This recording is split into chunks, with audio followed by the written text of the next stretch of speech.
kind of role did social media play within this entire process? That is rather tragic what has happened.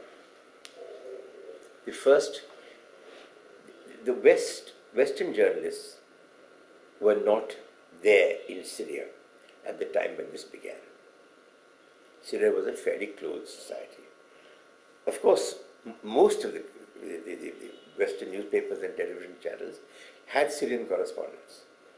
The first thing they did, however, and I know this from personal knowledge, from talking to several of them, one of whom was a very old friend of mine who worked with me in the UN and who is the correspondent of the ABC, that they were ignored from the day one.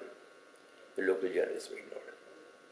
At most, they were allowed to put in some factual information. All the stories in the Western papers were being written in the headquarters. If you look, for example, at the New York Times stories on Syria, you will find up to 4 bylines. You will find one in Antakya in Turkey, one in Beirut, an unnamed correspondent in Damascus who incidentally I met, and the 4th one, whose name comes first, is an editor sitting in New York. The stories on Syria have been written in New York by the New York Times over and over and over again. The entire direction of the story has been determined in New York. And you can see this if you read right through the story and see what is put at the bottom. You'll see that views from the area, which don't always coincide with the views in Washington and New York, have been put at the bottom of the story. So the media turned to whatever was available. The most credible source at that point in time was Al Jazeera.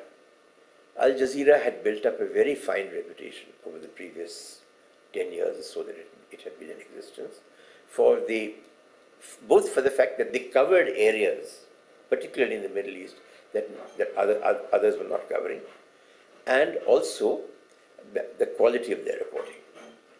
But the Al Jazeera, unfortunately, had gone through a change in this time. The management of Al Jazeera had been taken away from professionals who were Palestinians and had been vested in a nephew of the Emir of Qatar. Secondly, he began to decide what Al Jazeera would present, and eventually both the overall director and the news director of Al Jazeera resigned and left.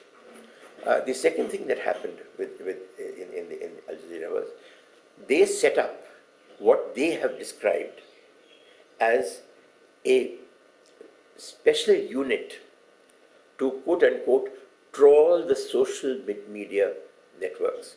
Trawling is what trawlers do for fish in the sea, to trawl them to get information on Syria. So most of the initial collection of information from social media, as they call it, uploads from mobile cameras, etc., was done by Al Jazeera and then disseminated under the Al Jazeera rubric with all the credibility of Al Jazeera. And for several months, for the first 6 or 7 months, this really was the main source of credibility for the attack on Assad. What's wrong with this? Hold on, let me finish. The other sources that were used were a site called the Syrian Revolution 2011 and a thing called the Barada TV which was in London.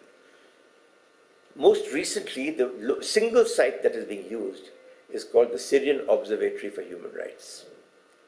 Now, let me tell you a few things about these 3 places. The Syrian Revolution 2011, that site is based in Stockholm in Sweden. And the operator of the site is the president of the Muslim Brotherhood in Sweden. Barada TV is run by an organization in London called the Movement for Justice and Democracy, Justice and Development, MJD. Movement for Justice and Development is the exact English translation of the name of the Turkish party in power.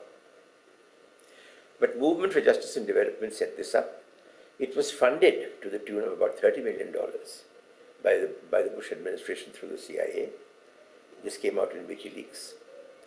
And Movement for Justice and Development was this other source. And the chairman of the Movement for Justice and Development, Anas Al-Abda, is the head of the Muslim Brotherhood in England.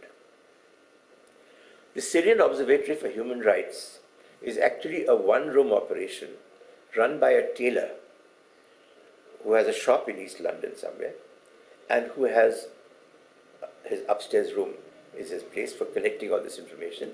During the nights, he collects it and disseminates it. He has a whole setup there. These are your the main sources for the media of the so-called activist channel. The rest of it is, of course, YouTube. But YouTube is being used very selectively because there are also YouTube uploads by the rebels which show their absolute brutality and the total Islamism of the people who are there. Today, the entire Syrian armed opposition to Assad is in the hands of extreme Islamists.